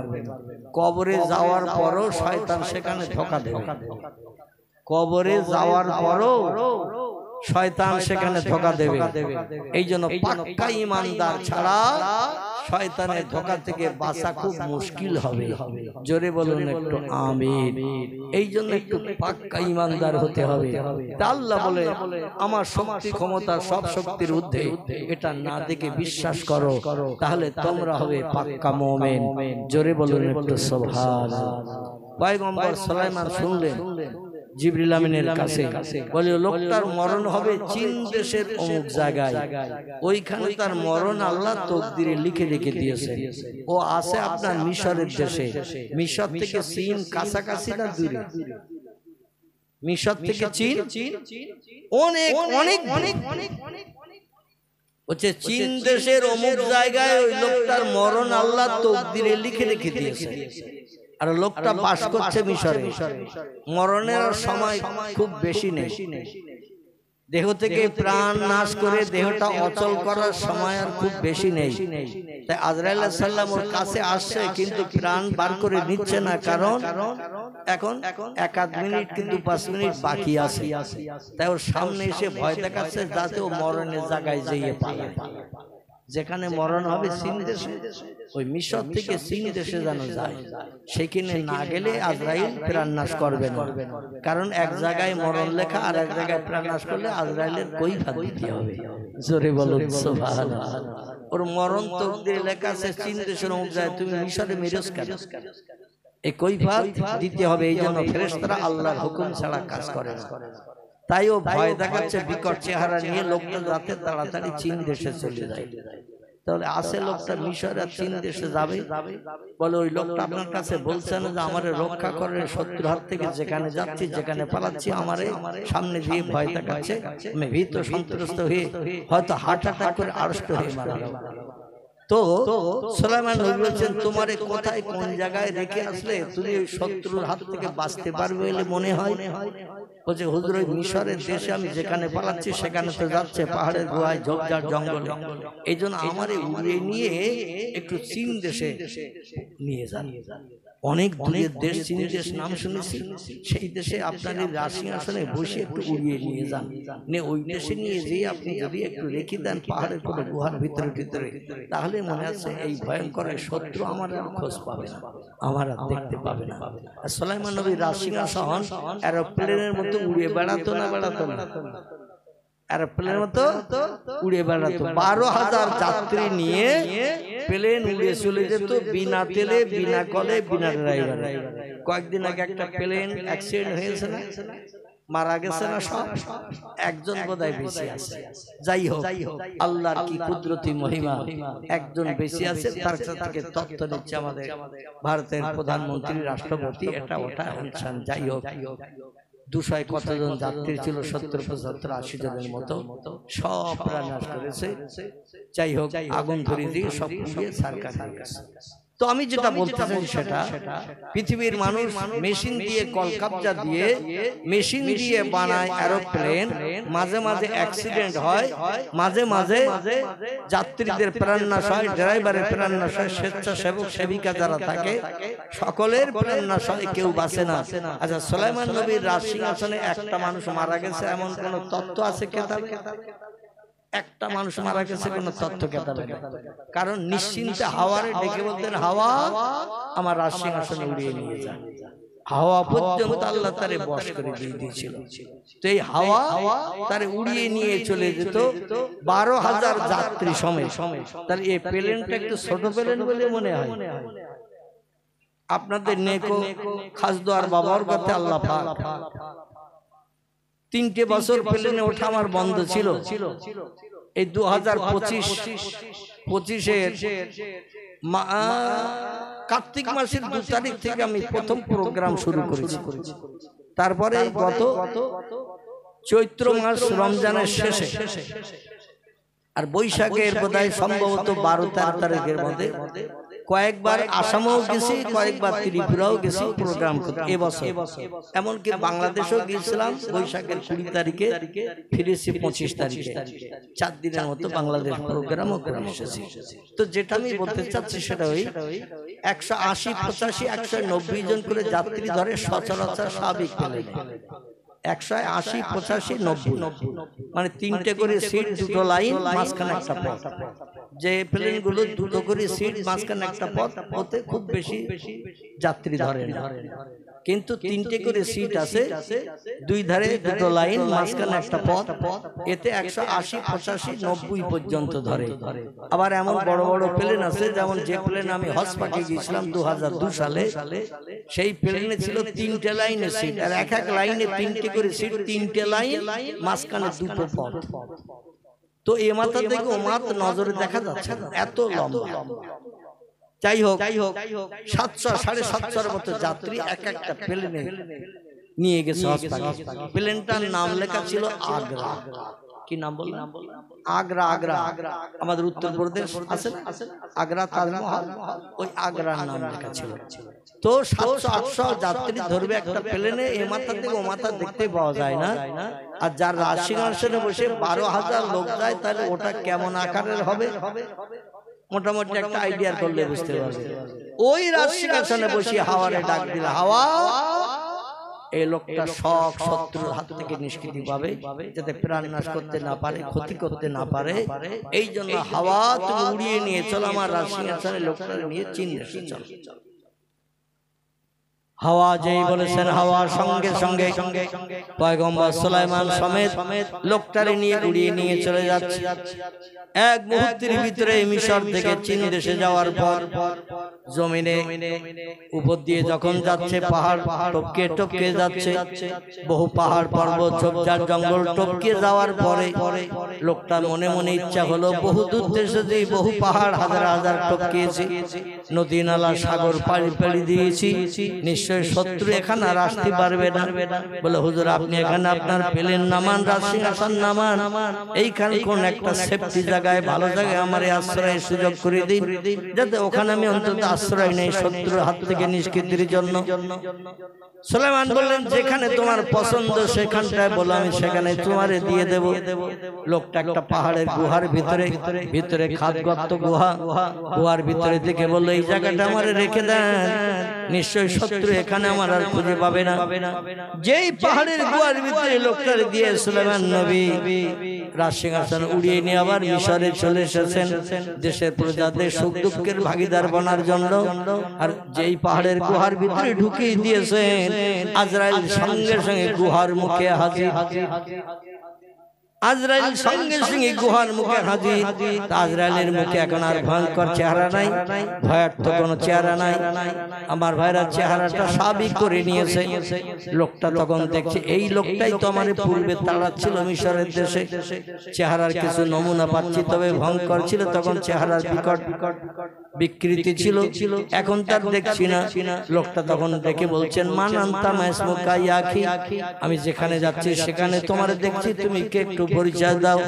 বলছে, আনা মালিকুল মউত, আনা মুখমেদুস সউদ, আমি হলাম মৃত্যুর যমদূত, হরিষে বিষাদনকারী, স্ত্রীর বিধবা বানাই, সন্তানের এতিম করি। আমার কাজ হলো মানুষের দেহ থেকে প্রাণ বার করা নয়। পৃথিবীতে যত সৃষ্টি বাস করে সব সৃষ্টির প্রাণ নাশ করি আমি, আমার সহযোগী বন্ধুরা। জোরে বলুন একটু সুবহানাল্লাহ। আজরাইল বলছে, আমি একবার নিঃশ্বাস ফেলি আর একবার নিঃশ্বাস ত্যাগ করলে, তিরমিজি শরীফের হাদিস, 70,000 করে ফেরেশতা তৈরি হয় তার হুকুম শুনে কাজ করার জন্য। বোঝা গেল? আজরাইল মাঝে মাঝে একবার করে নিঃশ্বাস ফেলেন। জনসংখ্যা পৃথিবীতে যত বাড়বে, আজরাইলের প্রয়োজন হলে একটু নিঃশ্বাস ছাড়বে। আর যেই নিঃশ্বাস ছাড়বে, একবার করে নিঃশ্বাস ছাড়বে, 70,000 করে ফেরেশতা তৈরি হয়। আরে প্রত্যেকটা ফেরেশতা আজরাইলের নেতৃত্ব মানে, আজরাইল যা বলে তারা তাই শোনে। এটা আল্লাহর দেয়া বিধান, আল্লাহ তাদের উপরে ন্যস্ত করে দিয়েছেন। জোরে বলুন একটু সুবহানাল্লাহ। লোকটি ডেকে বলছেন, আপনার মুখে হাসি দেখছি, পূর্বে দেখছিলাম আপনার ভয়ঙ্কর চেহারা, কিন্তু এখন আপনার মুখে হাসি দেখছি, কারণ কি? বলে, একেবারে মরণের সময়কাল এসে গেছে, আর 2-5 সেকেন্ড মাত্র বাকি। শোনো, এই চীন দেশের মাটি দিয়ে আল্লাহ তোমারে বানিয়েছেন, যেখানে যে গুহার ভিতরে ঢুকেছো এইখানকার মাটি দিয়ে আল্লাহ তোমার বডি বানিয়েছেন। আবার এইখানে তোমার আল্লাহ মরণের ঠিক করে রেখে দিয়েছেন। তাই তুমি এইখানে না আসা পর্যন্ত আমি মৃত্যু ঘটাতে পারছি না। সময় হাতে খুব কম ছিল, তাই তোমার আমি একটু বিকট চেহারা নিয়ে ভয় দেখাচ্ছিলাম, যাতে তুমি তাড়াতাড়ি ছুটে এই পাহাড়ের ভিতরে আসো। ভয় না দেখালে তো তুমি মিশর থেকে এখানে আসতে না, সুলাইমান নবীর কাছে পালাতে না, আর উনি রাজসিংহাসনে করে তোমার এখানে উড়িয়ে নিয়ে আসতো না। তাই তোমার এখানে উড়িয়ে এনে আমার উপকার করে দিয়েছেন, তাই তোমার প্রাণ নাশ করতে আমি সুবিধা পেয়েছি। আল্লাহর হুকুমের খেলাফ আর হয়নি। জোরে বলুন একটু সুবহানাল্লাহ, নারায়ে তাকবীর। আচ্ছা, আজকের এই জলসায় যারা বসে আছে, আপনার কোন জায়গায় মরণ হবে একজন হাত তুলে একটু বলুন তো। রাস্তায় হবে না ঘরের খাটে হবে না হসপিটালের বেডে হবে না জামার বাড়ি হবে না শ্বশুর বাড়ি হবে না মাঠে ভুঁই রুইতে হয় বাসপুরেও মাঝে মাঝে মরে না এই মাঠে কাজ করতে গিয়ে এই তো ঘোজাডাঙ্গা বর্ডার নাম শুনেছেন ঘোজাডাঙ্গা বর্ডার ওই বর্ডার থেকে একটুখানি ডান পাশে আবু বকর লোকটার নাম আবু বকর তার ছেলে মেজর বিবাহিত স্ত্রী একটা মেয়ে তো আমি মাঝে মাঝে প্রোগ্রাম সেরে যখন ভোর রাত্রিতে আসতাম বর্ডারে তখন তো সব অফিস আদালত বন্ধ থাকতো তো আমাদের আত্মীয় হয় মানে আমার বোনের ননদ হয় আমার একটা বোনের ননদ হয় তো ওদের বাড়িতে মাঝে মাঝে হল করতাম সকালবেলা একটু টিফিন করে বর্ডার খুললে বর্ডার পাস করে চলে আসতাম তো যাওয়ার সঙ্গে সঙ্গে তার মা যেমন কাছে আবু বকর বলে লোকটা মাস্টারি করে সেও তেমন কাছে আমি বলি কি হয়েছে ভাই তো বলছে আমার ছেলে মাঠে ভুঁড়ি ছিল তাই ওখানে গিয়েছিল দেখতে আর বজ্রাপাত হবি না হবি আমার ছেলের উপরে হয়েছে যারা ভুঁড়ি ছিল তাদের কারো কিছু হয়েছে জোরে বলুন সুবহানাল্লাহ তো আমার সেই ছেলেটা মারা গেছে তার স্ত্রী বিধবা হয়েছে একটা বাচ্চা মেয়ে রয়েছে খুব দুশ্চিন্তায় পড়েছে হুজুর দোয়া করবেন আমি কি করি তো যাই হোক মানে কাজ করতেছে তারা তাদের ঘরে পড়েনি যে ছেলেটা আলী বসে রয়েছে কাজ দেখতেছে তাদের ঘরে বজ্রাপাত আসলে ওর মরণটা আল্লাহ রেখেছেন ওই জমির আলীর উপরে বর্ষা পানি মাথায় কোনো ব্যক্তি বাড়ি থেকে ভালো খেয়ে দিয়ে বেরিয়ে গেল রাস্তায় গাড়ি চাপা পড়ে অ্যাক্সিডেন্টে মারা যায় না কোনো ব্যক্তি রোগ হয়েছে দীর্ঘ 6 মাস 8 মাস 11 মাস বাড়িতে অসুস্থ বলছে আপনজন আত্মীয়স্বজন বললে একটু ভালো ডাক্তার দেখাও হসপিটালে ভর্তি করো তো বাড়ি থেকে নিয়ে হসপিটালে ভর্তি করেছে 2 দিন মাথায় 3 দিনের দিন দেখা যাচ্ছে হসপিটালে বেডে মারা গেছে আবার কাউকে দেখবেন হসপিটাল থেকে ট্রান্সফার করেছে রেফারেন্স করেছে আরজি করে নিয়ে যাও আরজি করে যেতে যেতে রাস্তায় অ্যাম্বুলেন্সের ভেতরে ঠিক হয় না আল্লাহ যেখানে মরণ নিহিত রেখেছেন মরণ সেখানে হবে এই জন্য আমরা এই খবরটা জানি না আচ্ছা যদি কেউ জানতাম আম গাছের ডাল ভেঙে তলায় পড়ে মারা যাব জীবনে আম গাছে ওঠা দূরে থাক আম তলা দিয়েও কি যেতাম বলে বাড়ির সামনে বড় আমড়া গাছ আছে বিলাতি আমড়া যে আমরা টক না মোটা মোটা আমড়া হয়েছে বাড়ির মেয়েরা বলছে বাড়িতে নারকেল আছে আমড়া পারো আমরা দিয়ে ভালো করে নারকেলের দুধ দিয়ে খাটা করব এখন গাছটা অনেক উঁচু গাছ বাড়িতে তেমন লোগালোগি টুকি নাই তো বলে এক কাজ করি তাহলে অন্তত পায় নারকেল গাছ ছোটা মতো দড়ি দিয়ে আমার গাছের উপরে উঠে বড় বড় মোটা মোটা পাকা ধরে না আমরা এখন ডালের মাথার দিকে আমরা ঝুলতেছে থলি থলি একটা ডাল ধরেছে আর একটা ডাল দিয়ে একটু আমরা থলির দিকে এগিয়ে গেছে আমরা ডাল শক্ত না হালকা হালকা হালকা পায়ের ডালটা ভেঙে গেছে মাথাটা ধরা ছিল এক হাতে সঙ্গে সঙ্গে ওটাও ভেঙে তলায় পড়েছে কিসের শব্দ হলো বাড়ির মেয়েরা নারকেলের দুধ দিয়ে একটু খাটা খাবে আমরা খাটা খাওয়া মাথায় উঠে গেছে শব্দ হয়েছে বেরিয়ে দেখে খোকার বাপ পড়ে গেছে বলে তাড়াতাড়ি অন্তত যাদের 4 চাকা গাড়ি আছে ডাক তাড়াতাড়ি হসপিটাল নিয়ে চল গাড়িতে তুলতে তুলতে দেখা গেল লাঞ্চ ফেটে গালমুখ দিয়ে রক্ত পারে হতে হতে বাড়িতেই মারা গেছে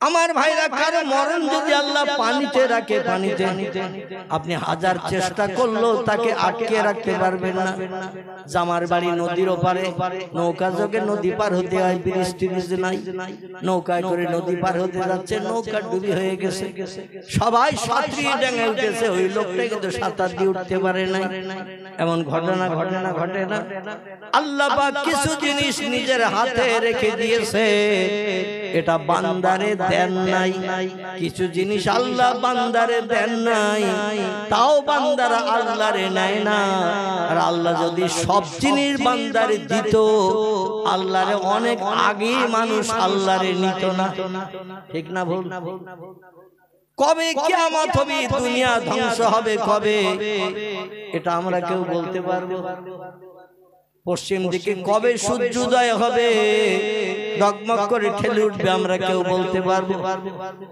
মায়ের পেটে যে বাচ্চা আছে ডাক্তারি পরীক্ষা এখন ছেড়ে কিনে মাঝে মাঝে তথ্য দেয় কিন্তু এই তথ্যটা কিছুটা সত্য হয় আবার কিছু মিথ্যাও হয় আমার গ্রামে একটা ছেলে আছে, তার 5টা ছেলে, স্ত্রী 6 নম্বরে প্রেগনেন্ট হয়েছে, সন্তান সম্ভব।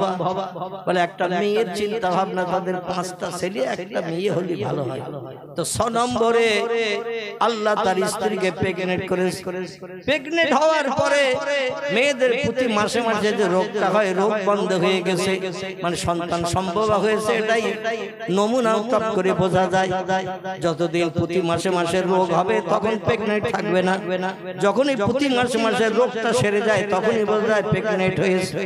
2 মাস 4 মাস হয়েছে, স্বাভাবিকের থেকে পেটের একটু উচ্চতা বেশি, বলে একটু পরীক্ষা নিরীক্ষা কর। আবার ছেলে হলে ঘর বাঁধবো কোনে, জায়গা দেবো কোনে, জায়গা জমি তো তেমন কিছু নেই। আবার ছেলে 5টা, আরেকটা হলে তো 6টা হবে, 6টা ছেলের ঘর বাঁধার জায়গা নেই। আবার তাদের ভবিষ্যৎ জীবনে সুখ দুঃখের জন্য আমার তো অর্থ সম্পদ নেই, চল ডাক্তারের কাছে পরীক্ষা করতে যাই। আমাদের বসিরহাট, আমার গ্রামের, তো বসিরহাটে ডাক্তার দেখাতে নিয়ে গেছেন, নামটা আর বলছি না।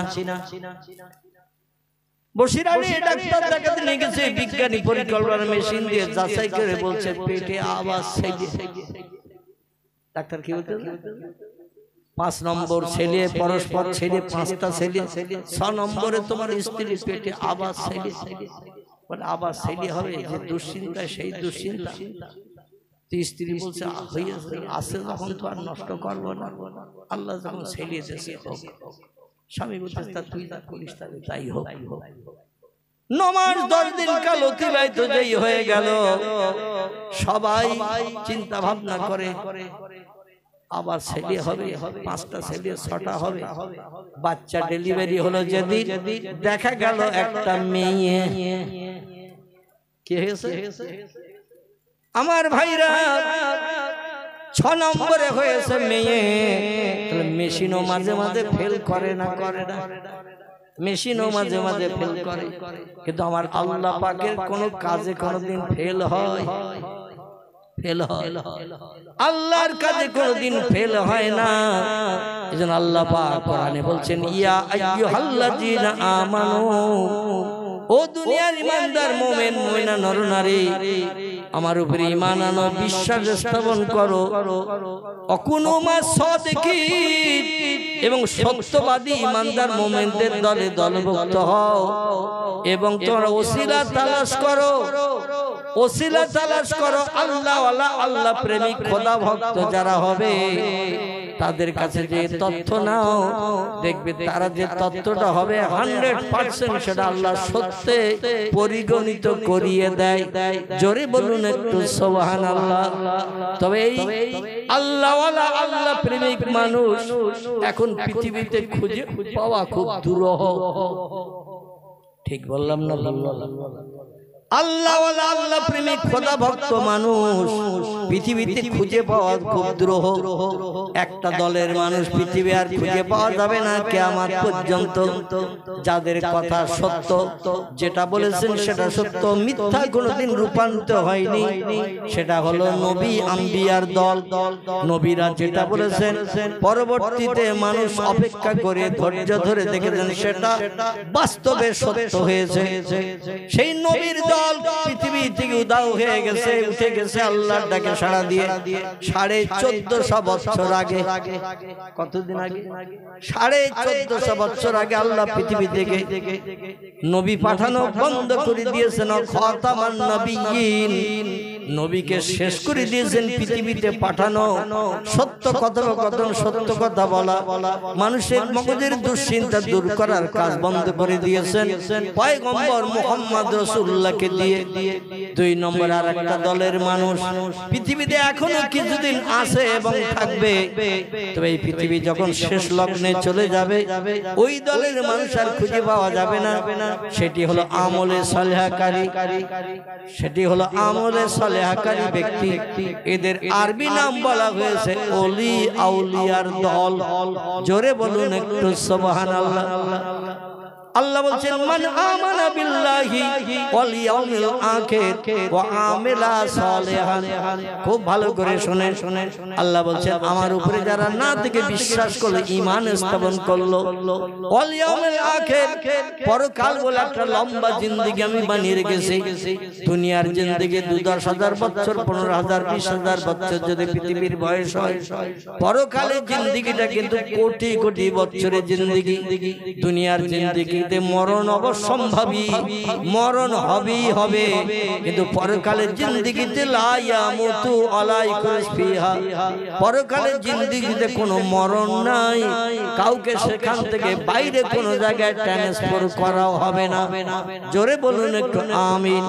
এই পরকাল না দেখে তোমাদের বিশ্বাস করতে হবে, সেটা ইয়াউমুল আখির, আখিরাত বলে যেটি আমরা বলি, আখিরাত, আখিরাত পরকাল। দুনিয়ার জিন্দেগির ফল পরকাল শুরু। আল্লাহ বলেন এটা না দেখে যারা বিশ্বাস করবে, আমারে প্রথম না দেখে বিশ্বাস করা, 2 নম্বর পরকাল না দেখে বিশ্বাস করা, 3 নম্বরের কাজ হলো আমেলা সালেহা, আমার হুকুম মোতাবেক আমলে সালেহা, ভালো কাজ, সৎ কাজগুলো যারা করবে, ভালো ভালো কাজ করবে, নামাজ পড়বে, রোজা রাখবে, দান সদকা করবে, মানুষের উপকার করবে, মানুষের প্রাণ নাশ করবে না, মিথ্যা কথা বলবে না, চুরি ডাকাতি ছিনতাই করবে না, মদের গ্লাসে হাত দেবে না, সুদের ব্যবসা করবে না, এমন করে কোন ব্যক্তি জীবন নাশ করে বিবি বাচ্চাদের বিধবা তিন বানাবে না। এই পৃথিবীতে আল্লাহর কোরআনের বিধান মোতাবেক চলবে। ও আমেলা সালেহান, ভালো কাজ, সৎ কাজ যারা করবে, আল্লাহ বলেন ফালাহুম আজরুহুম ইনদা রাব্বিহিম, আমি আল্লাহ পাক আমার তরফ থেকে তাদের উত্তম পুরস্কারে বিবেচিত করব। ফালা খাউফুন আলাইহিম, দুনিয়া ও পরকালে তাদের কোনো ভয় নাই, চিন্তা নাই, ওয়ালা হুম ইয়াহজানুন, এমনকি রাতের গভীরে বালিশে মাথা দিয়ে শুয়ে চিন্তা ভাবনা ভবিষ্যতের জন্য করতে হবে না। সব সমস্যার সমাধান আমি আল্লাহ আমার নিজের হাতে রেখেছি। জোরে বলুন একটু আমিন। তাহলে আমরা বুঝতে পারলাম আমলে সালেহা আমাদের করতে হবে। মুয়াজ্জিন প্রতিদিন মসজিদে আজান দিলে কি করতে হবে? আজান দিলে নামাজ আদায় করতে হবে। রমজান মাস আসলে শুরু থেকে শেষ পর্যন্ত সারাদিন দাঁতে দড়ি দিয়ে কোন জিনিস দাঁতে কাটলে হবে না, সন্ধ্যা পর্যন্ত অনাহারা থাকতে হবে। সকাল সন্ধ্যা সময় পেলে আল্লাহর পাক কালাম কোরআন মজিদ একটু তেলাওয়াত করতে হবে। আল্লাহর পাক কালাম কোরআন তেলাওয়াত করতে হবে। ওয়াজাক্কির ফাইন্না যিকরা তানফাউল মুমিনিন। আর যখন তুমি কোন জায়গায় নির্জন জায়গায় থাকবে, নিঃসুবতায় থাকবে, আমি আল্লাহ আমার নামের জপ জিকির স্মরণ, সুবহানাল্লাহ, আলহামদুলিল্লাহ, লা ইলাহা ইল্লাল্লাহ জিকির একটু বেশি বেশি করে করো। কারণ ওয়াজকুরুল্লাহ কাসীরাল লাআল্লাকুম তুফলিহুন, আমার নামের জিকির, আমার নামের স্মরণ যারা পৃথিবীতে বেশি বেশি করে করবে, আমি আল্লাহ তাদের সব পরীক্ষায় সাকসেসফুল করিয়ে কোটি কোটি বছরের জন্য আমার জান্নাত তাদের জন্য হালাল বানিয়ে দেব। জোরে বলুন আমিন। তার আজকের আমার বক্তৃতার মূল উদ্দেশ্য হলো আজকের আসি কালকে থাকবে না। আজরাইল কখন আসবে, চাবি মোড়া দেবে, চমকের কানেকশন দেহ থেকে প্রাণ বার করে নেবে, আমরা সেদিন জানি না। কবে মরণ হবে, কোন দিন হবে, কি মাসের কত তারিখ, কি বার, সেটাও জানি না। এই জন্য যখন তখন আজরাইল আসতে পারে না। 2000 টাকার নোট 100 করে বান্ডেল করে 10টা যদি আজরাইলের সামনে আসলে ধরা হয়, ও 2000 টাকার নোট 100 করে 10টা বান্ডেল দিলি রেখে দিয়ে চলে যাবে তো নাকি? স্ত্রী, কন্যা, মানে বিবি, মেয়ে, মা, আর যারা আছে মেয়েরা, এদের সোনার গহনা, যৌতুক আদি যা আছে সবগুলো যদি ভরি একটা বাটিতে করে যদি বলি 8.5 ভরি, 10.5 ভরি সোনা আমার বাড়িতে যা ছিল, বউ বাচ্চা, মেয়ে বৌমাদের যা ছিল সব নিয়ে তৈরি দিচ্ছি, অন্তত 13 দিন পরে আসি, একটু চিন্তা ভাবনা করি, তারপর যাহাই করি অন্তত 13টা দিন সময় দে। ও সময় দিয়ে সোনা দানাগুলো নিয়ে যাবে তো নাকি? আচ্ছা, এই সোনা দানা ওদের কোনো লাভ আছে? আচ্ছা, ফেরেশতারা খায় তো, ফেরেশতারা খায় না, ওরা পানি পান করে, ওরা পানিও পান করে না। আচ্ছা ওরা কি বাজার ঘাট করে, ওরা কি রান্না বান্না করে, ওরা কি চাষবাস করে? ওদের কোনো কাজ নাই। ফেরেশতাদের কাজ হলো আল্লাহর নামের জপ জিকির 24 ঘন্টা দৈনন্দিন করা। যতদিন বেঁচে আছে, আগামীতে যতদিন থাকবে, ততদিন শুধু ওদের কাজ হলো আল্লাহর নামের জপ জিকির করা। বিনা প্রয়োজনে, বিনা চাহিদা মেটানোর জন্য ওরা আল্লাহর নামের জপ জিকির করে না। আল্লাহ ওদের নূর দিয়ে বানিয়েছেন, সেই জন্য ওদের কাজ হলো 24 ঘন্টা দৈনন্দিন আল্লাহর নামের জপ জিকির করা।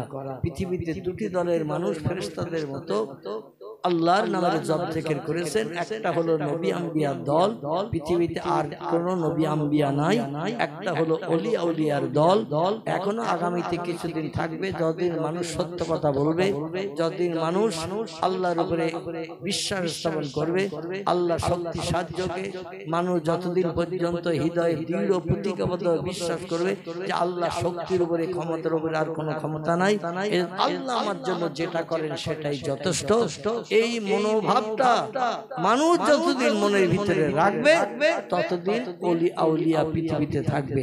তবে ইবলিস শয়তানের দলের মানুষ এখন দৈনন্দিন লক্ষ লক্ষ মানুষ পৃথিবীতে ইবলিস শয়তানের দলের মানুষ নতুন নতুন আবির্ভাব হচ্ছে, নতুন নতুন তৈরি হচ্ছে। বিজ্ঞানী পরিকল্পনা, যন্ত্র, মেশিন এত বেশি বেশি বিজ্ঞানীরা বানাচ্ছে, সামনে এমন একটা দিন আসছে মানুষ আর আল্লাহ বলে মানতে চাইবে না। যা দরকার হবে মেশিন করে দেবে, যা দরকার হবে বিজ্ঞান সেটা করে দেবে। আল্লাহর সাহায্যের প্রয়োজন মানুষের লাগবে না। আর বিজ্ঞান যখন তখন এনি টাইম সুইচ টিপলে কাজ হয়ে যাবে। তখন বলে আল্লাহ নাই, যা চাচ্ছি তো বিজ্ঞান দিচ্ছে, আর যা চাচ্ছি বিজ্ঞান দিচ্ছে, বিজ্ঞানের যন্ত্রপাতি মেশিনের মাধ্যম দিয়ে পাচ্ছি যখন, তাহলে আল্লাহর ইবাদত করে কি লাভ? মসজিদে আর দিয়ে কি লাভ? রমজান রোজার কি লাভ? এমন একটা দিন আসবে সামনে মানুষ আর মসজিদ বুকে হবে না, ইবাদত আর করবে না, আল্লাহর নামে জপ জিকির করবে না, রাস্তাঘাটে চলবে। হোসট যদি খেয়ে নখ উঠে যায় তো বাপ গো, মারো, মাগো, বিজ্ঞান দর্শন করে ডাকবে, ও আল্লাহ নাম আর জবান উচ্চারণ করবে না। সেদিন সামনে আগমন করছে হাজির। আর এই সামনে আগমন হওয়ার আগে আল্লাহ যেন আমাদের ঈমানি হালাতে পৃথিবী থেকে বিদায় করিয়ে কবরে যাত্রীদের সঙ্গে আমাদের সকলকে একই যাত্রী বানান। সকলে বলুন আমিন।